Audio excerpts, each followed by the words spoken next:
Hey guys, I'm Kevin. Welcome back to the shop. There's a little thing going on in Rancho Cucamonga this year. Again, it's the Barzy Summer Bash, and I'm sure most of you guys are familiar with it if you're seeing this, or if you're used to watching any of the great machinists on YouTube. Um, this year, they're going to have the Clash at the Bash. Okay, everybody knows about this thing. It's going to be a really great show. We're all having a lot of fun with it. It's kind of an offshoot, kind of a follow-up to last year, but last year wasn't really so much a clash at the bash.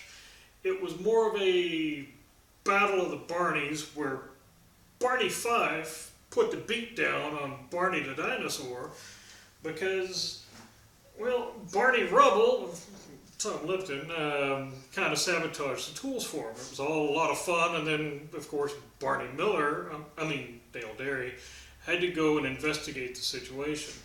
Well, this year, I'm going to put the brakes on that. Literally. I'm putting the brakes on it.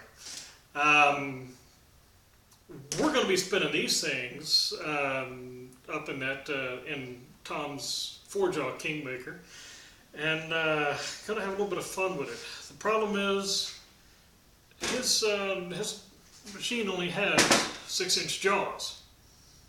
These are a little bit bigger than 6 inches, and well, the studs are gonna kind of get in the way. I'm gonna have to do a little bit of work to make this a bit smaller and a bit more interesting. And I'll go ahead and knock the studs out of the way, and we'll put this in the lathe and get ready to do a little work on it. Now these guys this year are going to have to measure the bore and the face and zero them both out in order to call time. Now they're used to doing a round stock, or maybe you can do square stock or hex. You can do just about anything in a four-jaw, but there's something a little peculiar about this that makes it, well, ugly. And as soon as we get one of them off the lathe, I'll show you what's going on. So let's move over there, take a look at the zeros, and we'll show you what we've got. Okay, here we are. Got you moved around.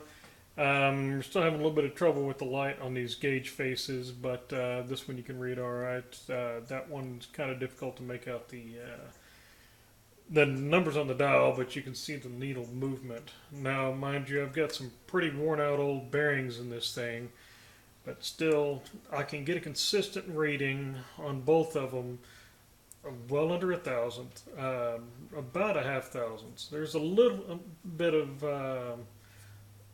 play and wiggly bit when I'm actually turning it, but when it settles down, I'm getting less than 1,000ths worth of run-out. Now, Tom Lipton's Kingmaker has a lot better bearings than this poor old beast does. So he set up a pretty good machine. So these guys are not going to have a problem getting a better readout, or excuse me, a better zero than what I've got here. So no excuses, boys. No excuses.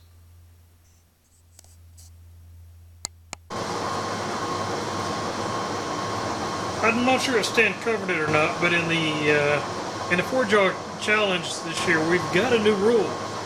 The winner gets the four-jaw king belt. The runner-up gets to come clean up my lathe.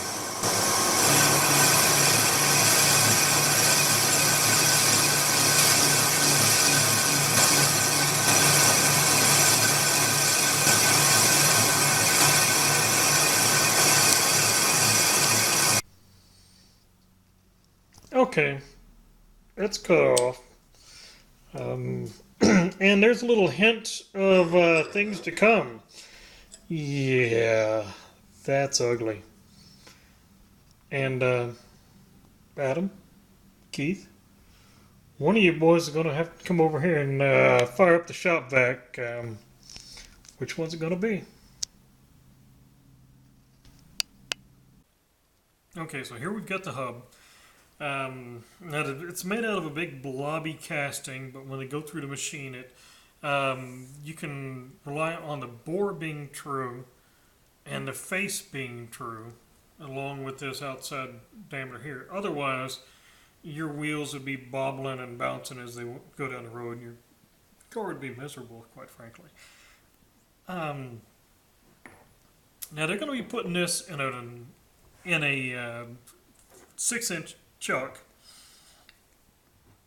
And the thing that you can see right off the bat is, even with the jaws from my 12-inch, I don't quite hit the outer perimeter here. You've got a chuck on this surface, and there's some major problems with that. One, it's a 5-hole pattern and a 4-jaw chuck. That's not going to lend itself to be very cooperative. And 2, if you look at this, it's a big blobby casting with a hole punched through the middle of it. They didn't really worry too much about where the hole went. That's why this side is almost 75 thousandths thinner than this side. It's crazy. It's way out. So even if you had if you put it in a scroll type chuck, it would grab it and it would be running out. You know, you're not going to get it anywhere near centered.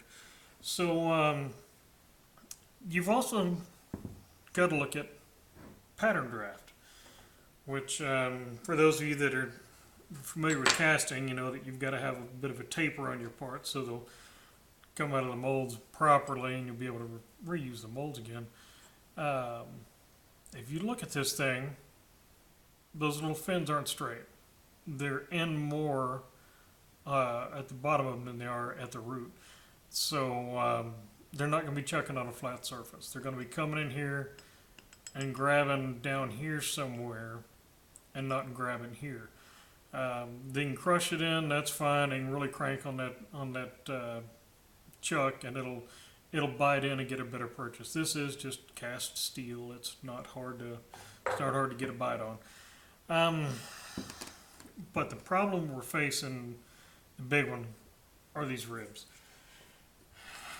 You know that you can grab something that's out of round in a 4-jaw and be just fine. You can chuck up square stuff, you can chuck up rectangular, you can chuck up things that are on an eccentric. You can be fine. You can deal with this difference here. Not a big deal. You can handle that. But when there's a 5-bolt pattern with ribs, well, that makes things messy. Here you can see that I've just put it up in whatever way this the hub was sitting. I'll spin that around so you can see past it. Now, do you see a problem with this? This jaw is going to hit on this rib. This jaw is going to hit on that rib. You'll be okay with that. This one, when it closes in, the angle here is going to be on the side of that rib. This one is right in contact with the edge of the rib. How do you do that? You don't. Because if this part needs to go that way, this rib is going to hit this jaw. The part's not going to move. You'll have to back this jaw out, move the part, run this jaw back in. And now you've just lost the setting that you had with this jaw. And then you've got precarious purchase on some of these things. If you get a little too far off to the side and you start cranking that in, you can actually roll the part a little bit and really throw things out of whack. So they're going to have a fun time with this. Just for giggles, we'll try to rotate it to where these have a little bit better purchase. They're here. Now this one is going in between two. That one's going in between two. They're right across from one another. This is just barely catching the edge of that. And this has got a little bit of wiggle room in here. So it can't go that way because of this jaw. Got to back it out, move it over, push it back in. We're chasing the same rabbit. So they're going to have fun setting this thing up. I've done it. I really wish I didn't have to do it, but I did it. And if a garage hack like me can get it done, those guys that know what they're doing will be quicker at it, they'll be better at it, but it's not going to make them cuss me any less. So there we go. We'll back the camera back out and get on to the next part. Okay, and it's a new day at the shop. I bet you guys figured that out. Anyway, last time we were out here, I knocked out the hubs and got these things ready to go in a lathe and torment the guys. But if you ever played with, flanges and stuff like that and trying to indicate faces in a lathe, you know that sometimes you gotta kind of wiggle it around and monkey the thing around a bit, maybe tap it back, pry it out, something, and they're not really set up for that at the bash. So I need to try to make this a one-stop shop for everything we're going to need, which means they're going to need mashers. I'd love to put the brass hammers in there. These things are kind of spendy, and this is going to stay at the bash. If somebody wants to replace good stuff, I'll let them do that. So instead, we're going with cheap stuff. Crap from Horror Freight, and well, it's about as crap as you can get for a $3 hammer. It's crap. But it's also not the right thing to be mashing on the steel with, because you're obviously going to be marring it up, and the steel is going to tend to deflect if you hit it a little bit off, and we don't need to be trashing the surface. So the answer to that, considering just a $3 hammer, is Delrin. This stuff is awesome. Just, I was playing with it, made a little cap, and we'll show you when we go back to make some more, the little cap that'll actually press over the end of this, has a little ridge in there that'll latch on, and it actually locks into place. It adds a little bit of size to it, but it is going to keep it from scarring up the surface of that. Of these hubs. Now the Delrin is a bearing material. It's likely going to slip off of there if they're hitting at an angle. It's not like a brass hammer or other soft hammers like lead that don't tend to slide off the hardened surface. Anyway, this is just a game. We're having some fun here, so I've got to make it cheap and make it with what I've got here. So we're going to take a quick look at that and see what it's going to take to make some more of these. And the other thing is they might need to get in and pry it out away from the jaws. And so I picked up more stuff from Horror Freight, the little $3 pry bars. They're crap. Now, we're not tearing apart lumber, we're not pulling nails, so we really don't need this wide fishtail on there. And honestly, it's just going to get in the way, probably gouge somebody. So I'm just going to go in there and knock that off, and then try to clean this up a little bit because, well, this is a $3 part, and it shows. This is crap, but it'll get the job done. There's two, so the guys are going to have the same handicap if it were using these little guys. So let's bring in real quick, take a quick look, and show you some of the stuff I found when playing with Harbor Freight tools. This is awesome. Okay, now I said these things are crap for a $3 tool because it's, well, crap. And again, the only reason why we're using it is I was playing around in the store and I felt that the hammer actually, it kind of felt good for a dinky little hammer. It's got a little bit of weight to it. It's got grip's pretty comfortable, and it should be able to work out real well with those guys. But you'll notice that the machine work on these things is crap. I guess they really were ground down by the sweatshop children in China. You take a look at this. This one is okay, but we've got some. That's not a precision tool, and it shows. There's some kind of run out play in there. This thing, this was the fun one. Much different size. Oh, but it gets better. So when we're making the little collar, this is actually the one that I made this little guy for.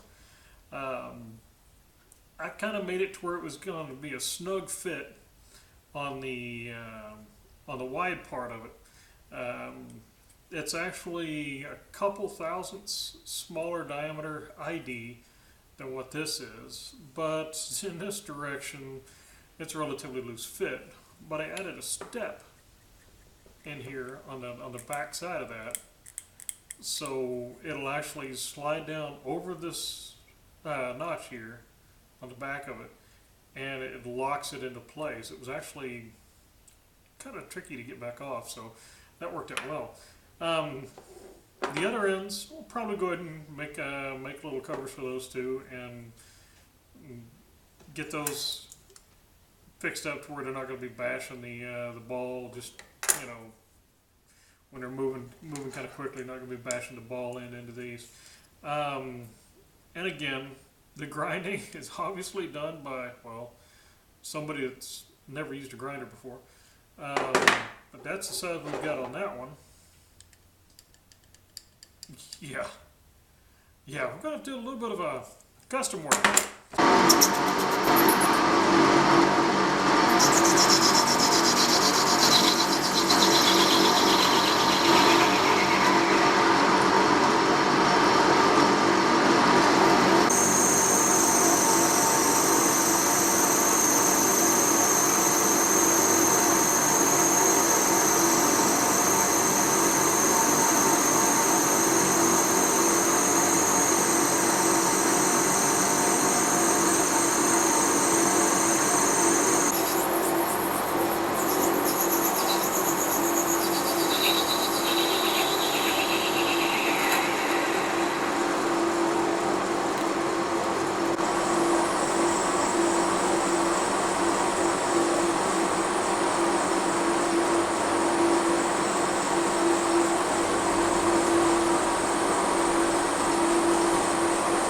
Now that ring where I stopped the last cut, it's probably just going to push it.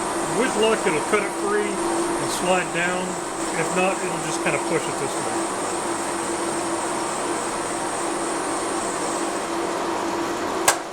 There we go.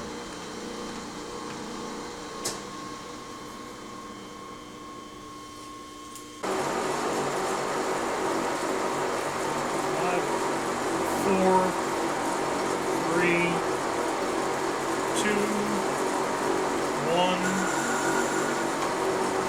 Finishing off the hand. There we go. Finish up. Let's bring this thing out of here.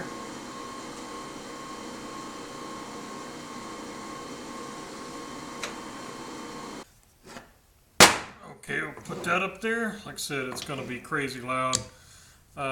Never whack a hammer with another hammer.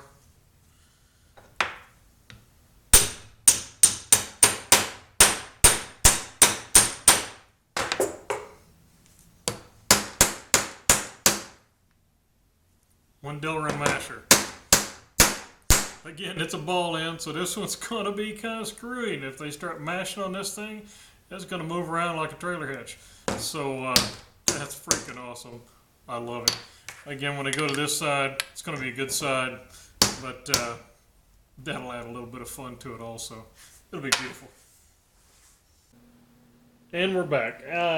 At this point, I've had to take some time off to rearrange my shop a little bit. I was kind of forced to make some changes around here. So a little time's gone by since I've been able to play with this last. But I did manage to get 2 hubs built.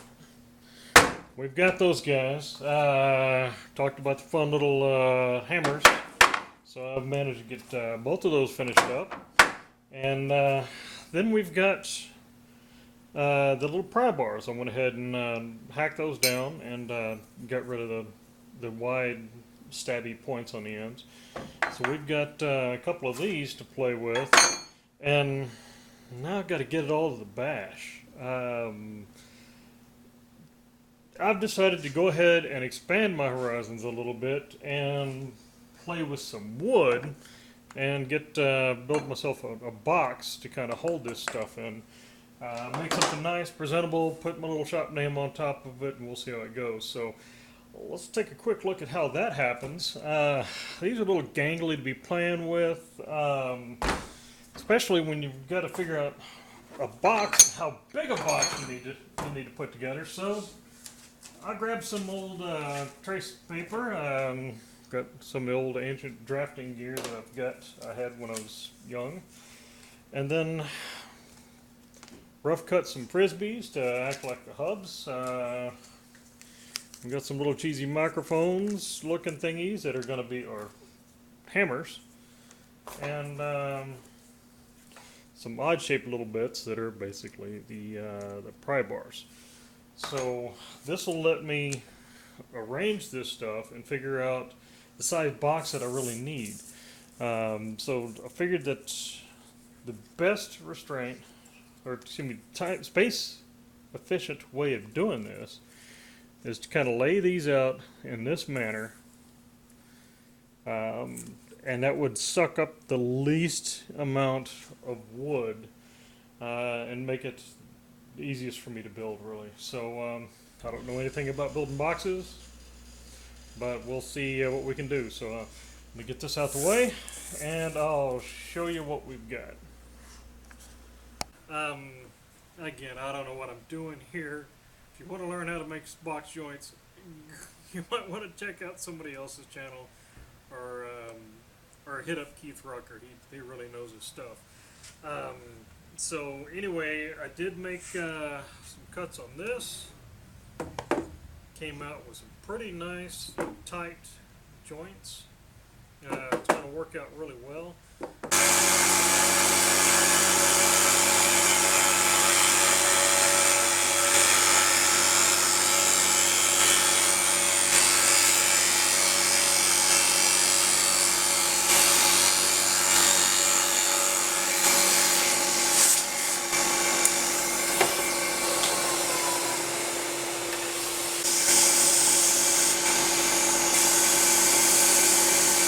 The old shaggy stuff just peels right off and just smooth as can be.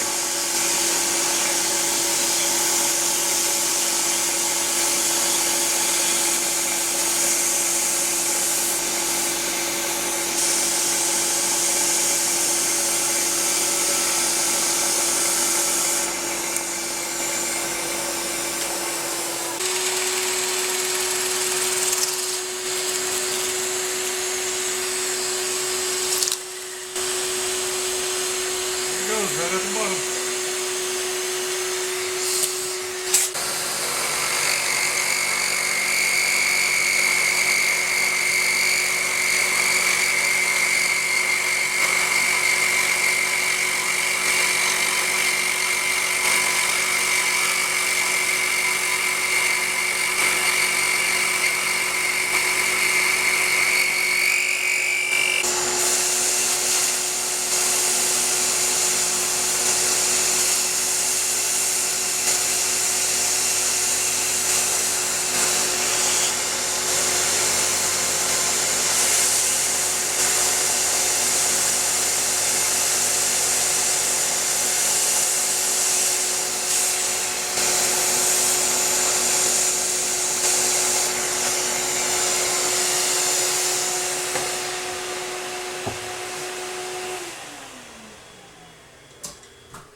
Okay, let's see where that puts us.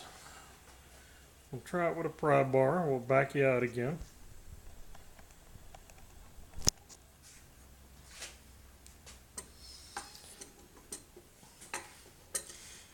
And the pry bars just fit under the clamps. And boom, that tip comes out about where it needs to be. And we'll be able to go in there and open that up just a little bit wider with a couple other cutters. So we'll give you a shot of the finished project here. Okay, now we've reached the point where we really need to wrap this thing up and get this thing finished and to the bash. I'm recording this just a couple days before the bash starts, so it's really been kind of down to the wire on this thing. Now I've had a little fun with Keith and Adam and Tom and Dale and all these other guys, and it's been a lot of fun, watching their videos and learning from them. And I wouldn't be able to do the things that I do now if it weren't for watching their videos and them taking the time to make those things. There's so many more guys than just the big headliners that you see at the bash. There's a lot of them out there, and you can always learn something from somebody. You might learn a new way to do things. You might learn a way to not do things. However, I'm not at a skill level to where I can teach these guys anything. I can't show them stuff that they don't already know when it comes to playing with these machines and tools and cutting and measuring and that kind of good stuff. So to kind of pay it back, I've gone through the time and trouble and considerable expense to build this thing, to buy the tools necessary to build this box and to make the parts that are inside it. Just to kind of give back and have a little fun, and I'm hoping you guys are going to enjoy seeing the results at the bash. I'm pretty sure I will. So without going on any further, let's come on in. We'll take a look at the final results and see what you guys think. Thanks. I brought you in for a closer look at my handiwork, or lack thereof. Again, forgive me. I'm not a woodworker. But I wanted to keep the style and flavor of the vintage machinist instrument boxes, and I hope I've done that. I did rely on my new friends at Rucker to help me find some of the hardware and the correct finishes and things like that that I wanted for this, and Bedlam Creations for helping me get the artwork for my shop name on top of the boxes. So here we go. Let's have a look inside. Clean, tidy. Got your hubs. Got your pry bars in here, and got the mashers as well, and everything's good, ready to go. The guys are going to look in here and immediately think inside diameter, face, cakewalk, easy. Until they reach in and grab their toys, and well, yeah, there's not going to be a whole lot easy about this. This is not a job that you want to run in a 4-jaw. You really need to do this on a mandrel or with a proper setup by pinning it through the bore somehow. But it should be a lot of fun, and I do plan on leaving this at the bash.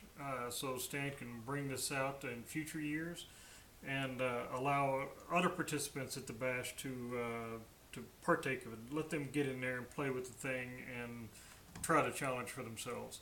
So I hope you guys have enjoyed the build, and I hope I see you at the bash. We'll see you next time.